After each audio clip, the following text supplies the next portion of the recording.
He was so big, his hands and his neck, especially his mouth, when he yawned.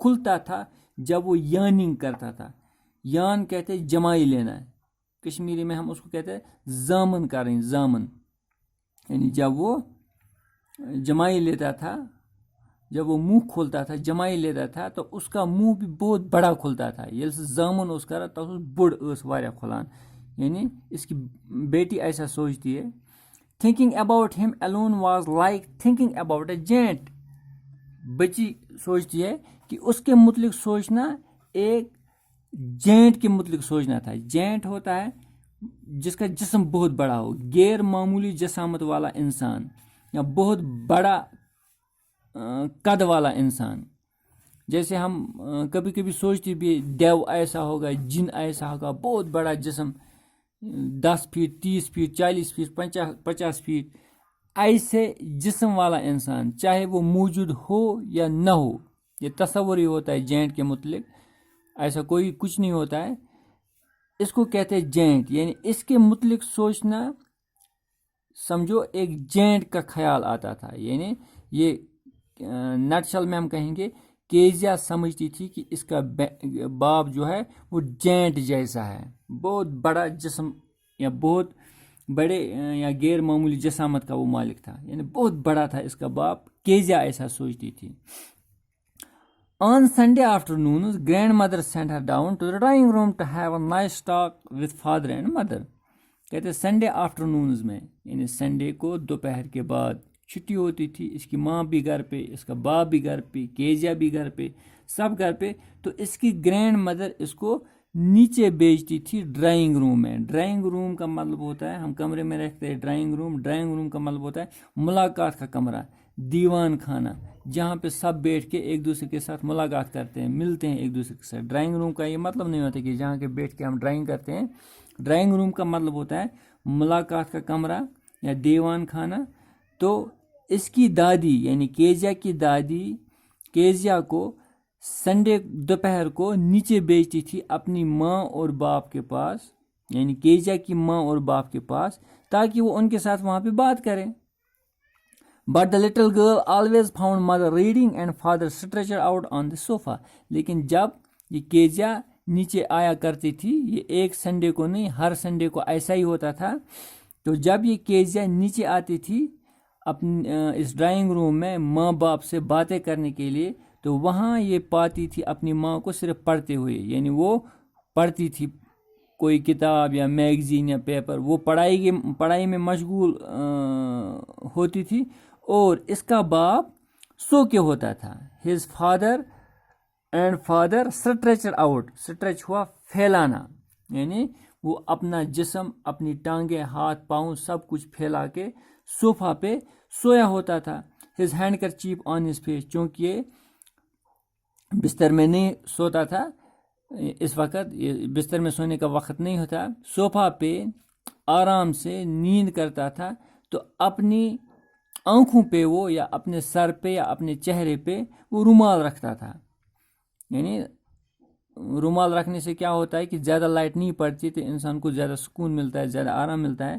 تو جب بھی کیزیا نیچے آتی تھی اپنی ماں باپ سے بات کرنے کے لیے, وہاں یہ پاتی تھی اپنی ماں کو کوئی نہ کوئی کتاب یا میگزین یا اخبار پڑھتے ہوئے, اور باپ اس کا صوفہ پہ سو کے ہوتا تھا. His handkerchief on his face, چہرے پہ رومال رکھ کے. His feet on one of the best cushions, cushion کہتے تکیے کو, بہترین سے بہترین تکیے پہ اس کے پاؤں ہوتے تھے. سلیپنگ ساؤنڈلی, اور وہ کیسے سوتا تھا, آواز کرتا تھا نیند کے دوران. اور نیند کے دوران آواز کرنے کو کہتے سنورنگ, سنورنگ یعنی کھرانٹے مارنا, کٲشِر پٲٹھۍ یَتھ أسۍ وَنان چھِ کھرٛۄکھ کَرُن. سلیپنگ ساؤنڈلی اینڈ سنورنگ, یعنی آواز کرتا تھا وہ نیند کے دوران, اور سنورنگ کرتا تھا. یعنی ایک تو سانس چڑھاتے وقت چھوڑتے وقت آواز آتی تھی زور زور سے, دوسرا وہ سنورنگ بھی کرتا تھا, کھانٹے بھی مارتا تھا الگ سے. She sat on a stool gravely, watched him until he woke and stretched and asked time, then looked at her. کیا ہوتا تھا, کیزیا سیریسلی آتی تھی, یعنی کیزا جو تھی گریولی کا مطلب ہوتا ہے بڑی سنجیدگی کے ساتھ، بڑی اہمیت کے ساتھ، بڑی دلچسپی کے ساتھ. جس طرح ہم اگر انٹرویو دینے جائیں گے تو وہاں ہم ڈیلے ڈالے نہیں جائیں گے، ہاں وہاں ہم بالکل سنجیدگی کے ساتھ جائیں گے، بڑی اہمیت کے ساتھ جائیں گے. تو کیزا بھی یہاں پہ شی سیٹ آن اسٹول، وہ وہاں پہ اسٹول پہ بیٹھتی تھی، ٹول پہ بیٹھتی تھی بڑی سنجیدگی کے ساتھ کہ ماں چونکہ پڑھ رہی ہے، اب اس کو باپ سے بات کرنی تھی، اب وہ باپ کا انتظار کرتی تھی کہ اس کا باپ کب جاگے. تب تک وہ اس ٹول پہ بڑی سنجیدگی کے ساتھ، بڑی اہمیت کے ساتھ بیٹھتی تھی. واچڈ ہم انٹل ہی ووک، وہ اس کو نہیں جگاتی تھی کیزا، بلکہ وہ انتظار کرتی تھی کہ اس کا باپ کب جاگے، وہ اس کے ساتھ بات کرے. اینڈ اسٹریچر، یعنی جب وہ ہوشیار ہوتا تھا اس کے بعد وہ اسٹریچنگ کرتا تھا. اسٹریچنگ کہتے ہیں ہم چوڑا کرنے کو، پسارنے کو. وہ پسارتا تھا یعنی واش اوس کڑان، واش کاڑ کڑن یتھ أسۍ ونان کٲشِر پٲٹھۍ. وہ پسارتا تھا، ہوشیار ہو کے پسارتا تھا. اکثر ہم نیند سے جاگنے کے بعد ہم پسارتے ہیں، یعنی چوڑا کرتے ہیں اپنے جسم کو، واش کڑان، کاڑ کڑان. And asked the time then looked at her, اس کے بعد وہ ٹائم پوچھتا تھا ہاں ٹائم کیا ہوا.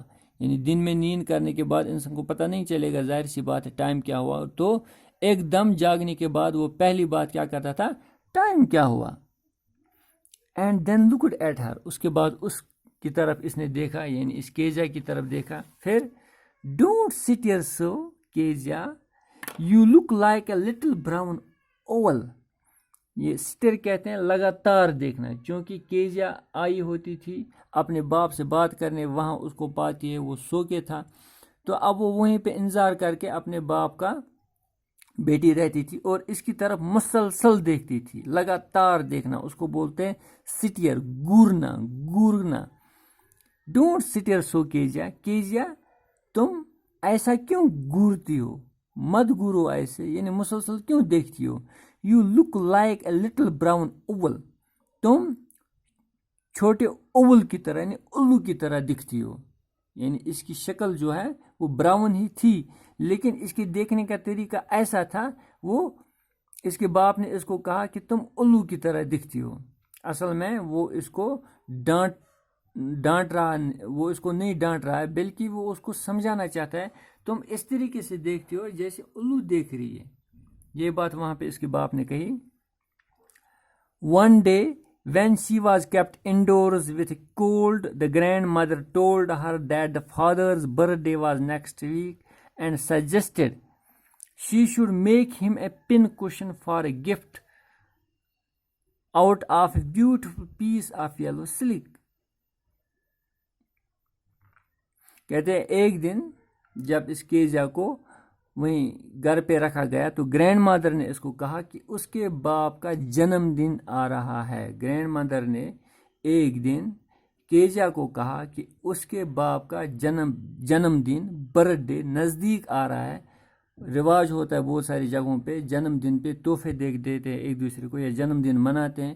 جو لوگ جنم دن مناتے ہیں، برتھ ڈے مناتے ہیں، ظاہر سی بات ہے وہ ایک دوسرے کو اس دن تحفے دیتے ہیں. ایک دوسرے کو نہیں، جس کا جنم دن ہوگا، جس کا برتھ ڈے ہوگا، اس کو تحفے دیے جاتے ہیں یا کچھ وہ پارٹی وارٹی وہاں پہ رکھتے ہیں.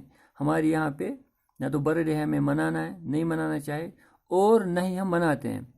تو لیکن اس کا تصور ہے کہ کیسے ہوتا ہوگا ایسا. تو اس کو دادی نے کہا، اپنی دادی نے، بیٹا تمہارے باپ کا یعنی کیزا تمہارے باپ کا برتھ ڈے نزدیک آ رہا ہے، یا اگلے ہفتے میں ہے، نیکسٹ ویک تمہارے باپ کا برتھ ڈے ہے. And suggested she should make him a pin cushion for a gift out of beautiful piece of yellow silk.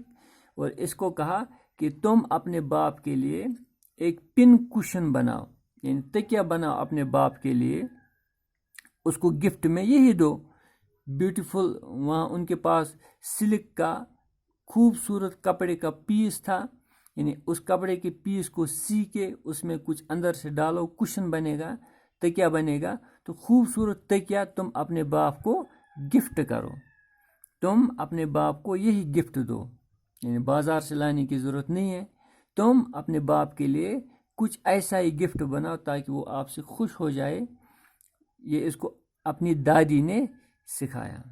تو آگے کیا ہوتا ہے وہ ہم نیکسٹ کلاس میں پڑھیں گے. آج کے لیے اتنا ہی. اللہ حافظ.